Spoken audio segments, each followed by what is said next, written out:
उन बड़ी बातों को पहले दिखाते हैं। 7 पन्ने का है ये डॉक्यूमेंट। इसका शीर्षक है towards rule of Islam in India, यानी भारत में इस्लामिक शासन की ओर। और इसके नीचे लिखा है internal document not for circulation, यानी यह अंदरूनी दस्तावेज है, इसे सार्वजनिक नहीं करना है।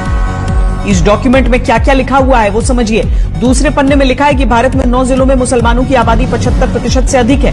कभी भारत पर राज करने वाले मुसलमान दोयम दर्जे के नागरिक हैं। तीसरे पन्ने में लिखा है कि इनका ख्वाब है 2047 में मुस्लिम समुदाय के हाथ में भारत की सत्ता आएगी और इसके लिए इन्होंने खुद को 2047 का टारगेट दिया है।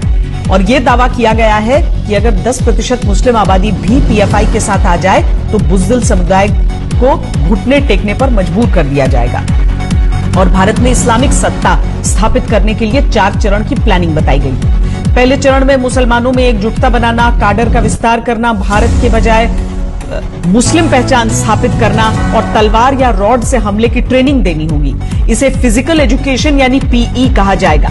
दूसरे चरण में पीएफआई के नेतृत्व में प्रदर्शन करना, दुश्मनों को ताकत दिखाना, दहशत से भर देना, पीई वाले चुनिंदा काडर को हथियार विस्फोटकों की ट्रेनिंग देना, उन्हें सुरक्षा बलों की नजरों से बचाए रखना। इसके साथ ही राष्ट्रीय झंडा, संविधान और अंबेडकर के नाम का इस्तेमाल करना और विदेशों से फंडिंग का इंतजाम करना होगा, ऐसा इस दस्तावेज में लिखा है। इसके बाद तीसरे चरण की बात लिखी है जिसमें दलितों के साथ मिलकर हर स्तर पर चुनाव लड़ना, आरएसएस और दलितों के बीच दूरी पैदा करना, हथियार और विस्फोटक इकट्ठा करने की बात इसमें लिखी गई है।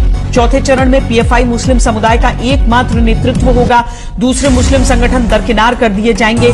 तब तक 50% दलित पिछड़ा जनजाति वोट बैंक साथ आ जाएगा, पार्टी राष्ट्रीय स्तर पर सत्ता में आ जाएगी।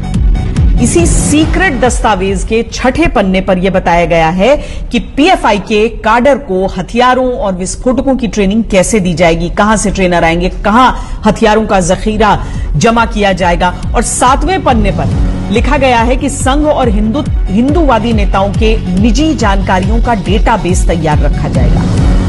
और सबसे आखिरी पन्ने में बाहरी मदद का जिक्र किया गया है। इसी में लिखा गया है कि अगर भारत से युद्ध की बारी आई और काडर कम पड़े तो तुर्की जैसे इस्लामी देश से मदद ली जाएगी। तो यही ये सीक्रेट दस्तावेज है